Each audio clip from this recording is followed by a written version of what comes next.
Қазіргі таңда 4 тіл білем. 5-сін үйреніп жатырмын. Балалық шағым шығар.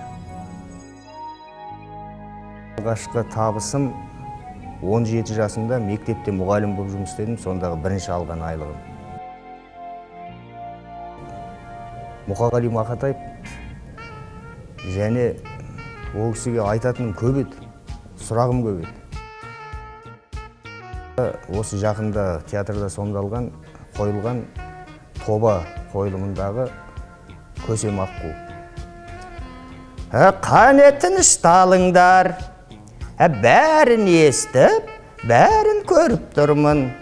Қатарын бұзбаған, теңін бұзбаған, қасиетті Аққу деген атымызға кір келгелі тұр екен. Бұл мәселені түбегейлі шешпесе болмайды. Сондықтан мына тәртіпсіздің ата-анасын тауып келіңдер. Ас үйге араласам, кейбір кезде қарным ашқан уақытта араласам. Кез келген театрдан десеңіз, мен жастардан айтайын, енді Әуезов театрында Садырбаев Ербол деген әртіс бар. Көптеген киноларда ойнап жүрген, от сол жақсы үздік әртіс. Қуанышбаев театрында Байыров Самат деген жігіт бар. О да жақсы әртіс. Қуыршақ театрында, Астананың Қуыршақ театрынан айтайын, Айжан Садыкова деген қыз бар. Айгүл Мақұлбекова деген қыз бар. Екеуі жақсы әртістер. Қырымыздың бәрі ашылып болған шығар. 40-қа келгенше ашылмасын, 40-тан кейін білмеймін. Өнерге келгенде қой бағатын едім ауылда.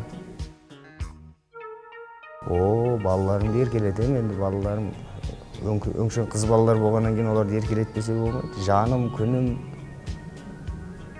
ботам, құлыным көп оларын еркелетем. Қолымнан құрылыс істеу келмейді. Маған жаңағы Жұлдызбек Жұманбайдың режиссерлық жұмыс істеген манерасы қатты ұнады. Маған айтылған ең жақсы ақыл әкемнің ақылы. Дос басқа, дұшпан аяққа қарайды деген. Біраз қаражат салып жібердік, біраз дүние істейміз деп, бірақ болмай қалған жағдайлар болып жатады. Соның бәрі құрбандық болды. Ең алғашқы өнерге тәрбиелеген ұстазым Дариға Саламатова деген кісі. Ол ауылда қазір үлкен кемпір болды. Одан кейін өнерде Серік Мақұлбеков ағам академияда сабақ берген. Көп біраз ұстаздарым бар. Әртіс гримге жармай қалады.